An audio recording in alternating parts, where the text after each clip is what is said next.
That Don't Sound Right is a podcast about talking the way we did before the internet, when you could not prove anyone right or wrong. All the expertise was contained in the people involved with the conversation.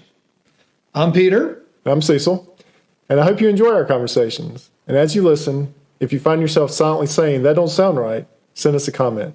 You're one of us. Statistically, it is a lousy day. In fact, we were we were hiking.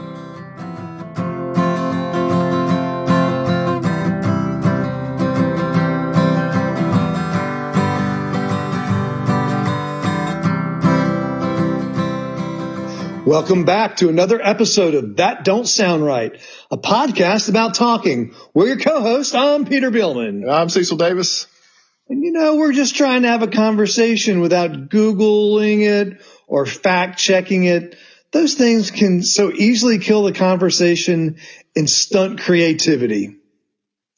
And tonight our conversation is happening almost at the last minute. We've not missed an episode in probably 2 years? Well, 115 episodes to be exact. Right. And, but we've cut it as close this week as we've cut it in a long time. It's pretty tight. Pretty tight. We've had a pretty busy week. Today has been a busy day for both of us. Today is your birthday. Happy birthday. Well, thank you. Thank you. Yeah. Statistically, it is a lousy day. In fact, we were hiking today. This is very funny. We were hiking today and my wife inadvertently says, "Oh, this trail would be so pretty in June." Instead of the dead of winter. And I think in 2024, my birthday is being changed to June 16th. Oh, good. I'm going to do a change. We're going to celebrate my birthday June 16th on behalf in 2024. Yeah. We're going to abandon the whole December 16th thing. But actually, it was a very good day. Very good day. I saw a cartoon this week that it was the wise men bringing their gifts to Jesus, and they were saying, "Now these are your birthday and your Christmas gifts." I think tonight we're going to talk about, again, some of the crime sprees that I have been involved in. So several years ago, this was really before I knew you well, our house got broken into. No kidding. Yeah. Like just within the last 10 years? Last 10 years. Well, maybe 15, last 15 years. I remember when I moved to Winston-Salem, I remember seeing that a statistic that actually burglaries were very, very, per capita, were one of the highest here in Winston-Salem. Really? Yeah. Yeah. Just 2 nights ago, we left the car door of one of our vehicles unlocked, and someone was going car to car, rifling through people's cars if they were open. Out of the cars that are in the driveway, only one of them had the doors open. But yep, someone opened the center console and rifled through it, looking what we suspect was for cash. Right. They take anything? No, not that we could tell. There's really nothing to take. Yeah. I've had that happen before where they took, all the change was cleaned out. And then, of course, we talked about my car being stolen. But this was pretty interesting. This was during the day. It was just a weekday, about 3 o'clock, 2:30, 3 o'clock. And there was a 30-minute window when nobody was here. But people were out in the neighborhood, in our neighborhood, people were walking. It's it's a spring day. Kids are coming home from school. We had 2 people stop by our house in that window of time to drop stuff off, friends. Yeah. One actually had a key and came in and dropped something off. So there was a very small window of time when nobody was here, 30 minutes, bright day. And someone kicked in the back door and basically ended up taking jewelry and just any cash that they could find, really. Really? Jewelry? Yeah. No. Yeah. And so we don't have a lot of stuff to steal, that's of worth, but they passed up electronics and stuff like that. It was just really small stuff. Just some rings that, they could find of Christie's. But you could see where they went through, the girls had jewelry boxes that they went through. the weird thing was, I had a bunch of pennies in the cup. They took all the pennies. No kidding. The cup that they were in was a pewter, what they call like a pewter Jefferson cup. It was actually worth more than the pennies. Oh no. They left the cup and took the pennies. And they also had this like cheap old box, like a Walmart box sitting on my dresser. Like, it was, when I say Walmart, I'm just saying it wasn't a fancy box. It was like a little keepsake box. And I just had some knickknack stuff in there, that was again worthless, but it meant stuff to me. And so I hated to lose that. So one of those things was a little bitty knife that I'd gotten from my grandmother. No kidding. So they went throughout the entire house in a matter of minutes. Yeah. So when Christy got home, she realized the back door was open, and then she had, they got out of the house, went to a neighbor's house, called the police. But by that time, everybody was gone. But I do wonder if when our neighbor came into the house that time, if somebody was in the house at that point. Right. That's pretty creepy. Yeah. It overlapped very closely. But the thing that doesn't sound right, like the house being broken into, is not what doesn't sound right. What doesn't sound right is how they did it. Right. So the door they broke into was a secure door with a deadbolt, just like they tell you to do. Yeah. But the way they did it is they hit the door hard enough that it split the frame top to bottom. So the deadbolt was still engaged completely. It just plowed through the wood that was in. Yeah. So I learned that day that, police officers said that, especially with like a new construction, which this door was a new door, grain, especially with newer wood that's not tighter grain, people can hit it hard enough, they'll do that, and it'll just splinter top to bottom. So the deadbolt was still fully engaged, but the door frame was just shattered.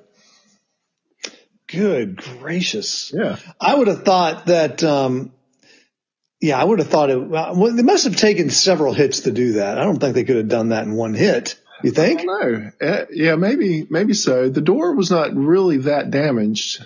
So they must have hit it just perfectly, however they were doing it. The striker plate comes with long screws that should screw not just through the door frame, but into the stud adjacent to the door frame. Yep. I imagine that but sometimes they give you short screws. Yeah. Now I think these had long screws into it that went in. So this was this is in the middle of the day, practically under your nose. Oh yeah. Did you have the dog at the time? No, we didn't. We had a smaller dog. They probably invited him in and showed him around. It was not. There's no way your current dog would have let that fly. I don't think so. Well, the current dog let my car be stolen. So. Well, the current dog couldn't hear the car being stolen because you had the movie Gone in 60 Seconds turned up so loud. That's right. Yeah. So, but in talking with the police officer, and then also talking to my brother, he has been he would do breaching for a SWAT team. If you hit a door hard enough in the right spot, you can shatter the frame like that. But I've learned, even when I've locked my keys out, it doesn't take much to get it. Like if you're really trying to break in the house, it doesn't take much to break into a house. Well, isn't the old saying is that the locks are really there to keep the honest people honest? Right. Yeah. It's like when you're the lazy people out. The lazy people honest. Yeah, it's like, you spend all this time putting a radio in your car and you're like, oh, nobody will ever get this out. But if somebody's stealing your radio out of your car, they're just ripping it out. They're not going to take it out carefully. Right. Yeah. Or they're just going to take your car. Or they're just going to take your old car. Like, I can't get the radio, but I'll just take his car. That's easier. Yeah. So what was the repair? What did you do to A, repair all the damage, and then B, what did you do to improve the security? Yeah, so the door frame had to be replaced.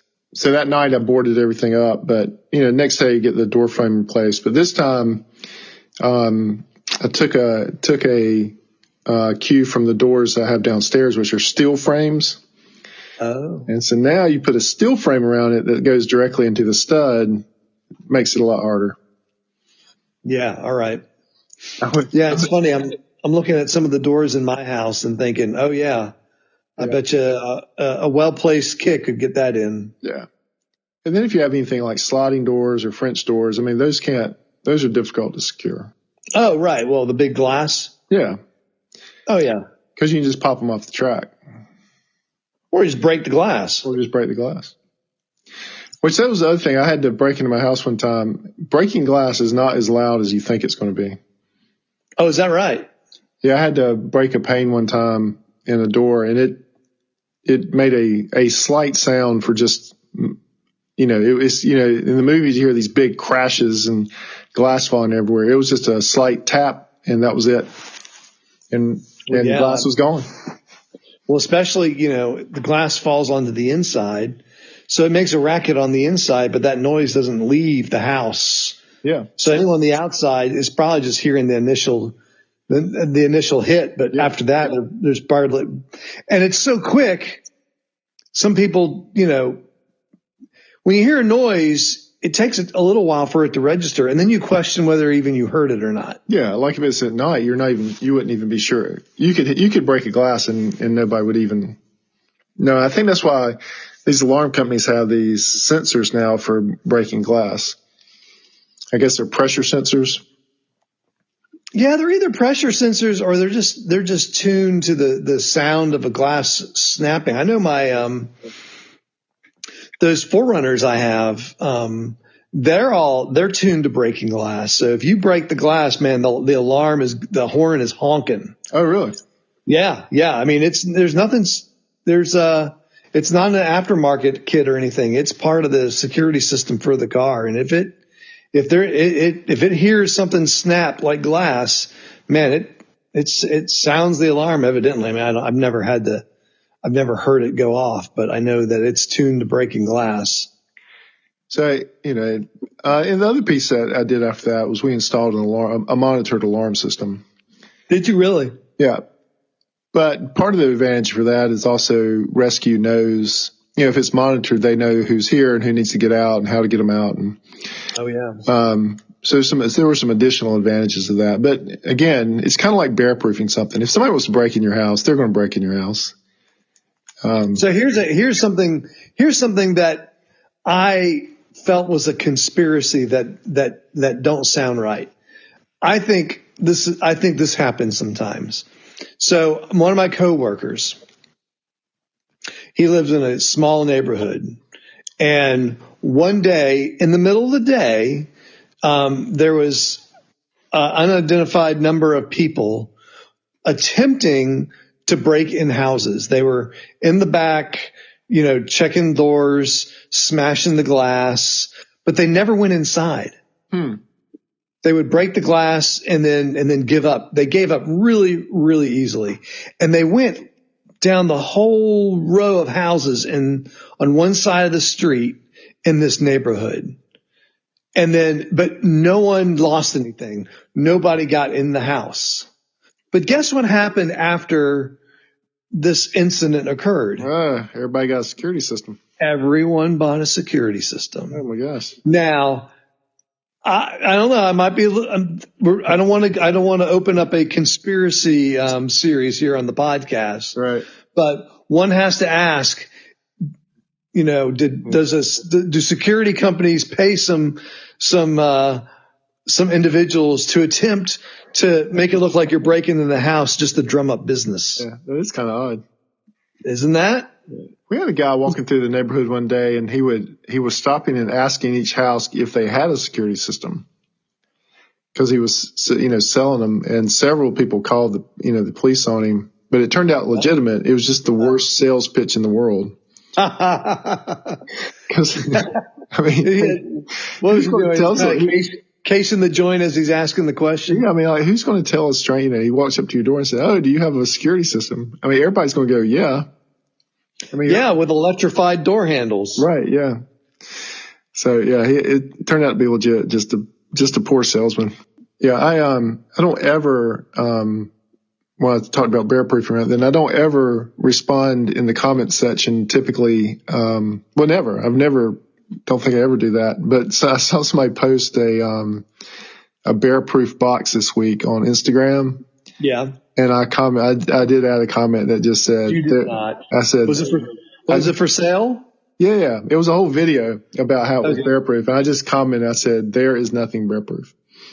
You're one of those guys from our last episode commenting on someone trying to sell something. Oh, that's right. Yeah. You were doing it. I've become that guy. I'm turning your comments off. Yeah. But there's no house that can't be broken into. There's no container that's bear proof. Now my brother said, he was a patrolman for a while. He said, typically if a house had an alarm system, they didn't get calls for those houses. That, people left those houses alone because they had monitored alarm systems. Yeah. I guess it's all about just making whatever the easiest target is. You're trying to not be that target. Right. So is it worth then putting up a couple signs? Yeah. And just make it look like you have an alarm system? A couple stickers here and there. Breaking it, the thing that's aggravating about somebody breaking in your house is, again, we don't have anything to steal. And the stuff they stole was sentimental, not, they didn't get any money for it. Right.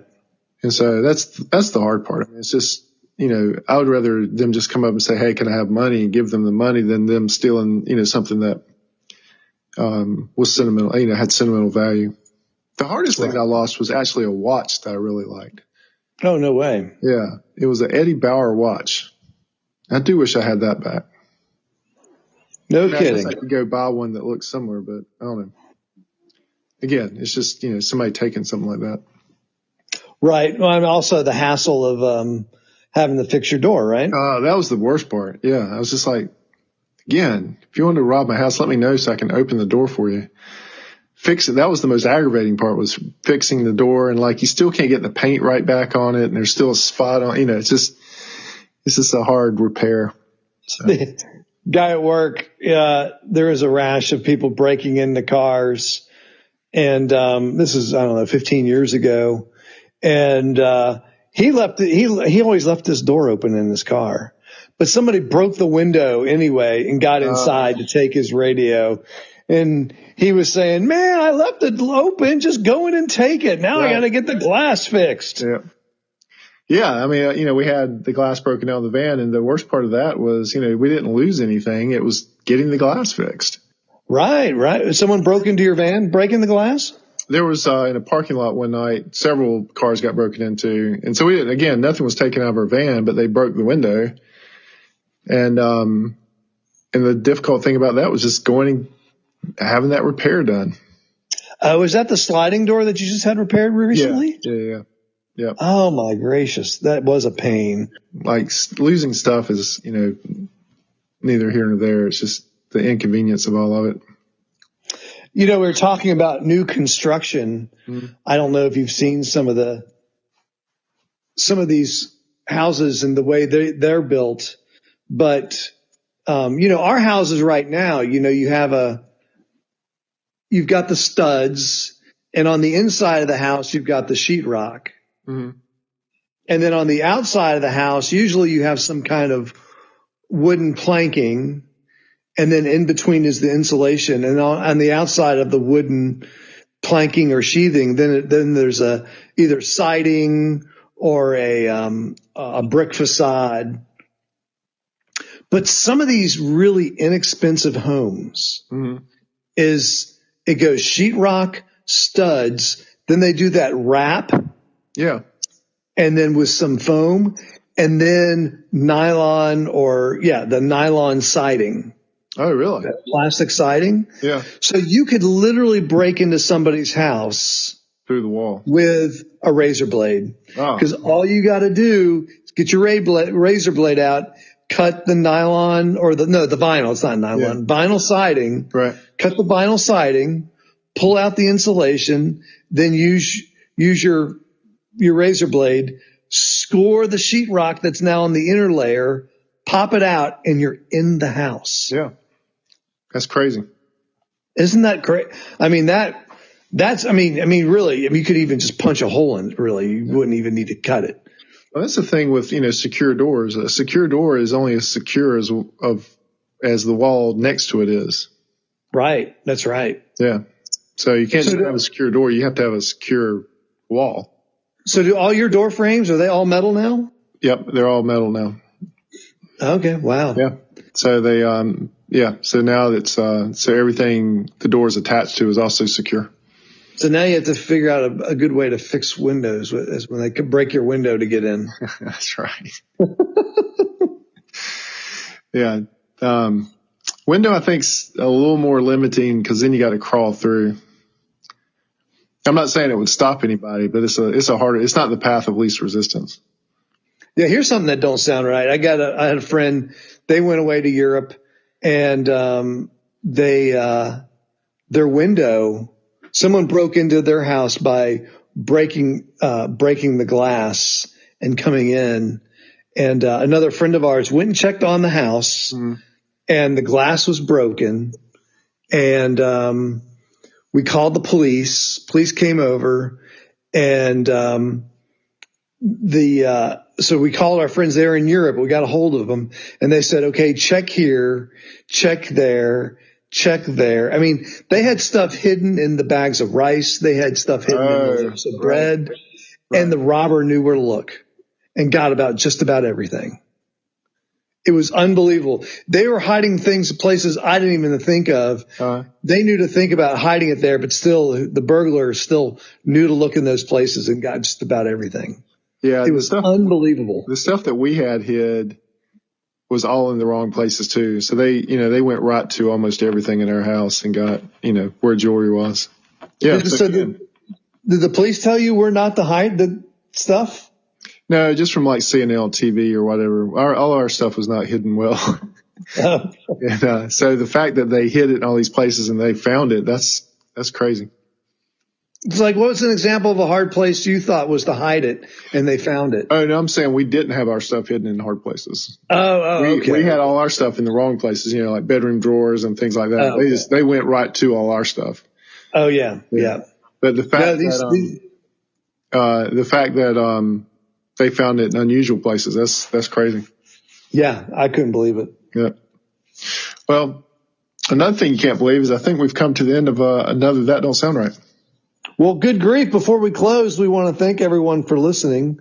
If this is your first time and enjoyed the conversation, would you consider hitting the subscribe button on the platform you listen with? Also, if you're a longtime listener, please give us a rating. And it doesn't have to be a 5-star rating. We got an email from Brad and he feels strongly that a 5-star rating means perfection. All right, man, just give us a 4-star rating. That's fine. Or 3. Yeah, leave a review. It'll help others find us and join the conversation. If you're listening and not liking us, at least you're listening. Hey, man, that's right. All right, let me we got our advertiser, Wonderfully Made Designs, is a small business specializing in custom-made T-shirts and decals. Contact Casey on Facebook at Wonderfully Made Designs 139.14. Use TDSR10 for 10% off your first purchase. That Don't Sound Right is a production of TDSR Podcast in conjunction with Camel City Studios. I'm your co-host, Cecil. I'm also your sound engineer. Peter is your other host, and he does all our web design. Camille is our barista. Emily does our graphic design. Ella does our Instagram. Giorgio tests our merchandise. Brent is our international brand ambassador. And as always, listener number 1 is Scott. Yeah. Oh, sorry, I got ahead of you. So until next week, keep talking. And stay curious.